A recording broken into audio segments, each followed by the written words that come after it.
सुना तो होगा ना आप लोगों ने, सुदामा भिखारी थे, भीख मांगते थे। हा? एक बात बताइए, जो व्यक्ति कृष्ण का सखा है वो तो बात छोड़ ही दे, बोले ब्राह्मणों ब्रह्म वित्तमा, ब्राह्मण है ये बात भी छोड़ दो, बोले ब्रह्म वित्तमा, ब्रह्म को जानने वाला है, इस परमात्मा को जानने वाला है। कितने लोग इसे जानते हैं? बोले महाराज इस पूरे ब्रह्मांड में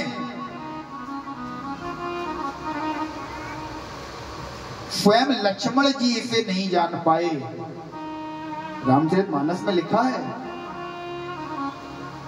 कि लक्ष्मण हो यह मरम न जाना,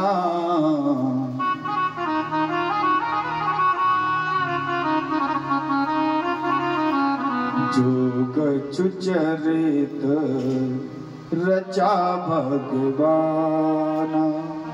लक्ष्मण जी जो दिन रात इनके साथ, राम जी के साथ रहने वाले,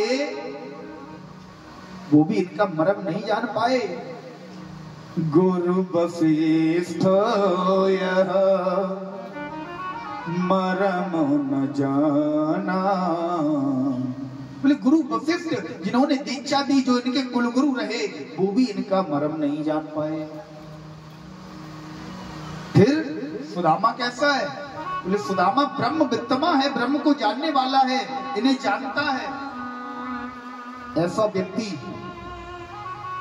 क्या भिखारी हो सकता है? सब छोड़ो, जिसकी कोई इच्छाएं नहीं है, बोले कुछ खाने को, पेट भरने को मिल जाए तो ठीक, ना मिल जाए तो ठीक, तन ढकने को कपड़ा मिल जाए तो ठीक, ना मिले तो ठीक, कोई इच्छा नहीं, कोई अभिलाषा नहीं। जिस व्यक्ति की इच्छाएं ना हो, ऐसा व्यक्ति भिखारी हो सकता है। उसके पास तो कोई खर्चा ही नहीं, काहे का भिखारी? लेकिन भला हो महाराज कुछ हमारे तथा कथित कथावाचकों का। एक भजन भी आया था, शायद आपने सुना हो, है करामात क्या उनके चरणों की रज में, कि जाकर सुदामा भिखारी से पूछो। हाँ, ये गाया था, बहुत बड़े कथावाचक हैं, नाम नहीं लूंगा महाराज, हम तो उनके चरणों की धूल नहीं है। अंत में उन्हें इस भजन पर, जिस समय ब्रज के संतों ने सुना, ब्रज के कथावाचकों ने सुना, उन महापुरुष को इस भजन पर माफी मांगनी पड़ी और भजन के शब्द बदलने पड़े। भिखारी की जगह दुखारी जोड़ना पड़ा। दुखारी। सुदामा जी ब्रह्म वित्तमा है, ब्रह्म को जानने वाले हैं। लोग कहते हैं कि महाराज कन्हैया ने सुदामा के प्रति मित्रता निभाई। आज मैं आपको बता रहा हूं और सिद्ध भी करूंगा असल मित्रता किसने निभाई। अरे कन्हैया क्या मित्रता निभाएगा? ये मित्रता नहीं निभा पाया। मित्रता अगर निभाई तो सुदामा ने निभाई, कन्हैया ने नहीं निभाई। कन्हैया मित्रता निभाई नहीं पाया। असल मित्रता तो सुदामा ने निभाई दी। महाराज सुदामा जी बचपन में संदीपन गुरु के आश्रम में पढ़ते हैं और उन्हीं गुरु के आश्रम में एक समय उपरांत हमारा माधव भी पहुंचता है। हमारे कन्हैया के साथ सुदामा भैया एक आश्रम में पढ़ते हैं। संदीपन गुरु का आश्रम है। एक दिन की बात है, गुरु जी ने सुदामा भैया को खड़ा किया। दोनों में मित्रता है। गुरु जी ने सुदामा भैया को खड़ा किया, बोले सुदामा खड़े हो जाओ। हमने कल तुम्हें जो पाठ याद करके आने के लिए कहा था वो पाठ सुना। सुदामा भैया खड़े हुए पाठ कुछ सुना पाया, लेकिन 200 रुपये हरी इच्छा भावी बलवाना, हुई है सोही जो राम रच राखा, होकर तर्क बढ़ावे साखा। सुदामा भैया खड़े तो हो गए, पाठ सुनाने का प्रयास किया लेकिन पाठ सुना नहीं पाए महाराज। कन्हैया का नंबर आया, कन्हैया को खड़ा किया।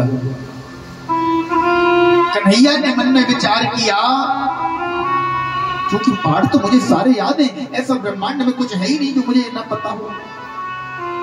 लेकिन मेरा मित्र सुदामा पाठ नहीं सुना पाया, अभी गुरुदेव इसे दंड देंगे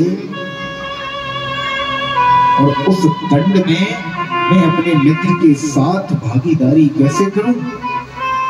कन्हैया को पाठ याद होते हुए भी कन्हैया ने पाठ नहीं सुनाया। बोले गुरुदेव मुझे भी याद है।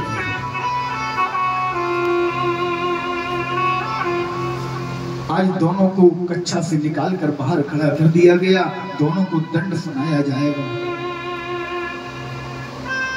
जिस आश्रम में सुदामा भैया और कन्हैया पढ़ते हैं ना, उसी आश्रम में एक चोर का बालक और पढ़ता है, जिसका पिता एक चोर है। गुरुकुलों में एक प्रथा हुआ करती थी, समय समय पर कुछ आयोजन होते थे ना, तो सबसे घर से कुछ ना कुछ वस्तु लाने के लिए कहा जाता था। ये जो चोर है, इसका काम है चोरी करने का। एक छेपक कथा मैं ले चल रहा हूं आपको। उसी नगर में एक बुढ़िया माई रहती थी, जो बेचारी अत्यंत गरीब थी, अत्यंत दरिद्र थी। 4-5 घर से अपने पेट भरने के लिए कुछ मांगने गई, तो कहीं पर थोड़े से चने उसे मिल गए। अपनी कुटिया में लौट कर आई, सोचा पहले स्नान कर लूं, भगवान का परमात्मा का भोग लगा दूं, तब जाकर इन चनों को ग्रहण करूंगी। बुढ़िया माई यमुना मैया में स्नान करने चली गई और वो चोर कुटिया में घुसकर मैया के वही चने चुरा लाया। जैसे ही मैया स्नान करने के बाद अपनी कुटिया में आई ना, पेट में अग्नि जल रही है, भूख लग रही है। विचार किया चलो उन चनों का भोग लगाकर खा लूंगी तो कुछ अग्नि शांत हो जाएगी। जैसे ही कुटिया में आई, चने रखे थे जिस बर्तन में, उस बर्तन को देखा महाराज खाली है। मुंह से हाय निकल गई, अरे परमात्मा 2 दिन से मैंने कुछ नहीं खाया। जैसे तैसे दिन रात भटकने के बाद ये थोड़े से चने मुझे मिले थे, इन चनों को भी तूने मेरे मुंह से छीन लिया।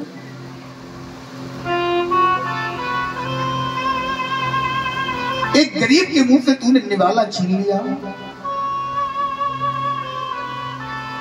हे परमात्मा, अगर तू मेरी करुण पुकार सुन रहा है ना, तो जिसने भी मेरे चने लिए हों, जो भी मेरे इन चनों को खाए ना,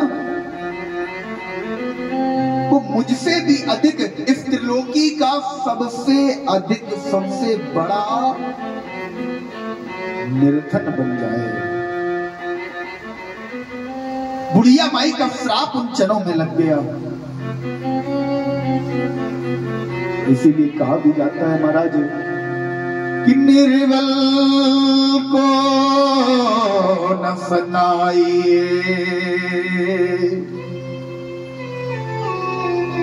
जागी मोटी हाय, मुई खाल की सांस सो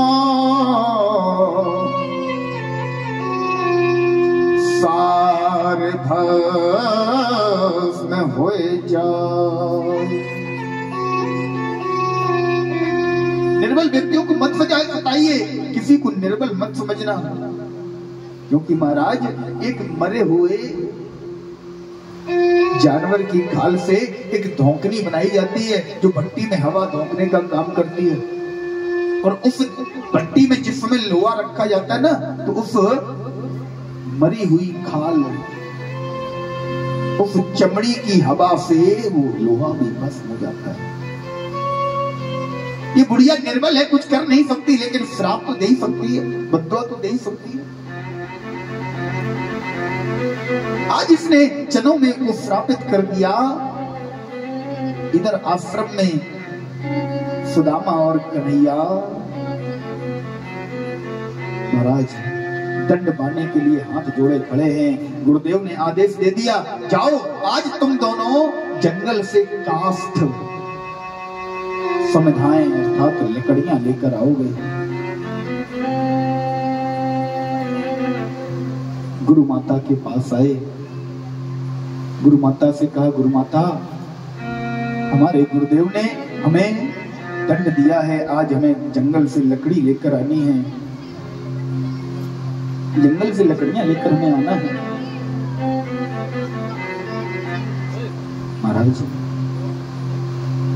गुरु माता ने कहा, कन्हैया इधर आओ, जंगल जा रहे हो लाल, पता नहीं कितना समय लग जाए, कितनी देर हो जाए, ऐसा करो कुछ कलेवा लिए जाओ।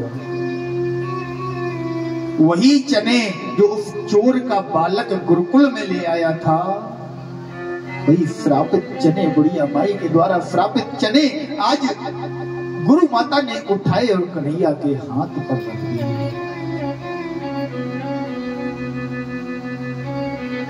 कन्हैया ने वो पोटली जैसे ही सुदामा भैया के हाथ में दी ना, तो सुदामा ब्रह्मदत्तमा है, जैसे ही सुदामा भैया ने उस पोटली का स्पर्श किया, सुदामा समझ गए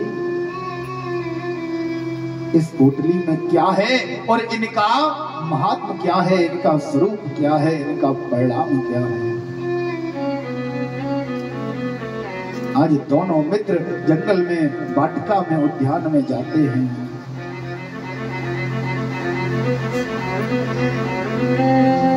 दोनों मित्र जंगल में आए,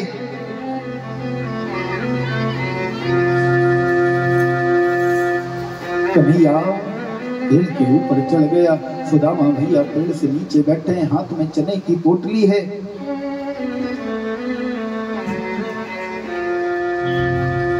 कन्हैया ऊपर से पेड़ से लकड़ियां तोड़ रहा है, सुदामा नीचे लकड़ियां को बीन रहे, उठाकर गट्ठर बना रहे हैं। मन ही मन सुदामा विचार कर रहे हैं, महाराज अगर ये चने कन्हैया के मुंह में इनका एक भी दाना चला गया ना, उस बुढ़िया माई के श्राप के फल स्वरूप हमारा कन्हैया इस ब्रह्मांड का सबसे बड़ा निर्धन बन जाएगा।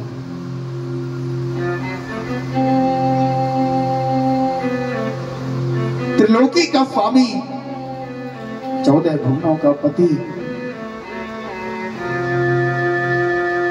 आनंद कंद कृपा निकुंज अरुणालय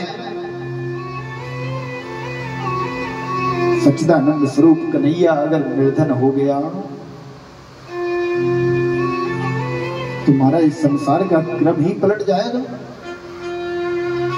यदि मैं निर्धन हो जाऊंगा, ये चने मैंने अगर खा लिए तो कोई बात नहीं, मेरा कन्हैया मुझे संभाल लेगा।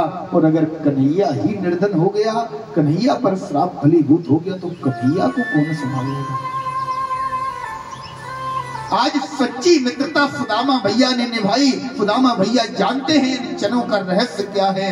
सुदामा भैया नीचे बैठे बैठे सारे चने खा गए, कन्हैया के लिए एक भी नहीं छोड़ा। और हमारे इतिहासकारों ने लिख दिया, बोले महाराज सुदामा ने कन्हैया का हिस्सा खाया, सुदामा ने कन्हैया का हिस्सा खा लिया, इसलिए सुदामा गरीब हुए।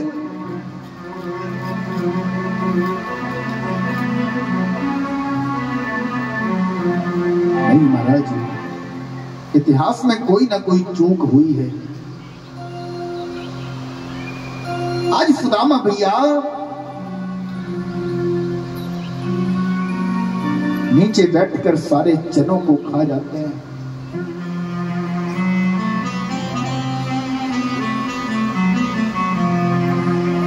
उसी समय बारिश होने लगती है, अंधेरा छा जाता है। कन्हैया ऊपर से कहता है, सुदामा भैया क्या कुछ, जब हम दोनों आश्रम से यहाँ आ रहे थे तो मैया ने हमें कुछ खाने के लिए दिया था, क्या उसमें थोड़ा सा बचा है? सुदामा ने कहा, कन्हैया मुझे भूख लग रही थी, मैंने सारा खा लिया।